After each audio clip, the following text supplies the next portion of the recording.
l'onction peut aussi descendre et pousser une personne à chanter. Ce n'est pas seulement rababa. Non, ça peut... Je me rappelle de David aussi.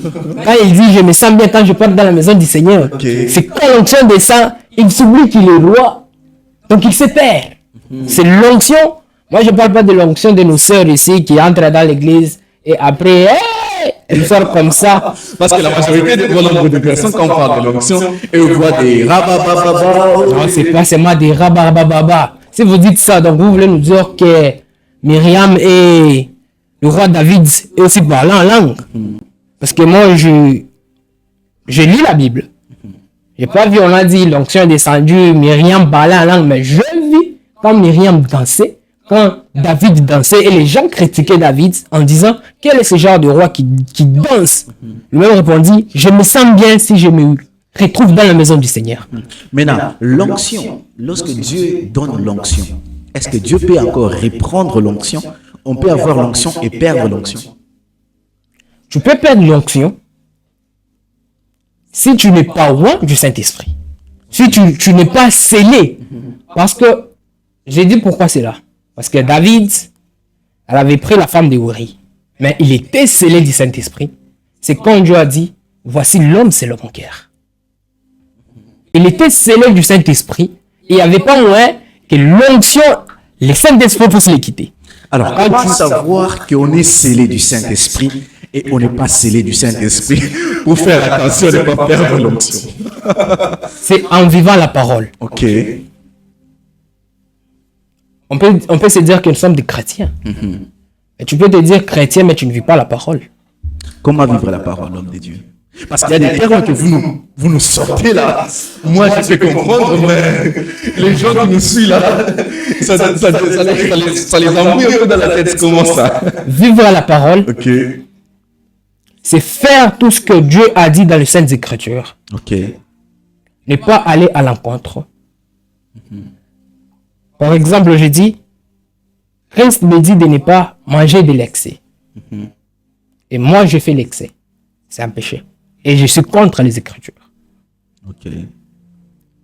Et en plus, je souligne même, c'est un péché que les gens négligent. Oui. Négligent beaucoup. Quand on parle du péché, directement, les gens voient l'impudicité. L'impudicité. Là, ils oublient des petites choses. Ouais. Là, je suis contre la volonté de Dieu. Parce que la Bible nous dit, jeunes, réjouissez-vous de votre jeunesse. Car il y a un jugement qui t'attend. C'est en vivant la parole qu'on esquive cet jugement. Nous sommes des jeunes, on ne refuse pas. Il y a un temps, ça nous arrive, tu fais ça, tu fais ça. Mais si tu ne sais pas comment te relever de ces péchés que tu as fait, c'est grave. Nous l'avons bien compris aujourd'hui avec notre... L'onction, le Saint-Esprit, la grâce marche de pair. Pour conserver ces choses, il faut marcher dans l'ombre de l'Éternel. Vive la parole. Vivre, ce n'est pas seulement lire la Bible. Tu peux te réveiller, tu lis la Bible, 10 versets, 13 versets.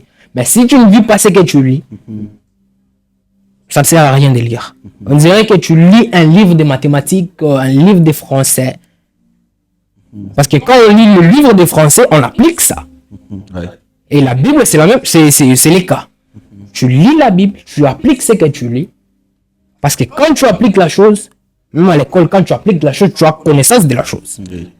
Mais quand tu appliques la Bible, c'est là où il y a les gens qui ont les dons de voyance.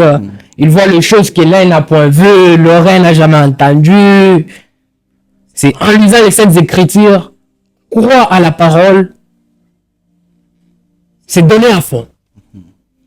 Comme on l'a bien entendu, il est facile de lire la parole de Dieu, de lire sa Bible, mais très compliqué de vivre ce qu'on a lu. Alors, aujourd'hui, nous sommes venus encore vous dire, pratiquez ce que vous lisez dans la parole de Dieu. Conservez la grâce, conservez l'onction que vous avez reçue de Dieu pour briller, détruire et abîmer tout ce que le diable a planté. C'était Boanerges et on se retrouve à la prochaine.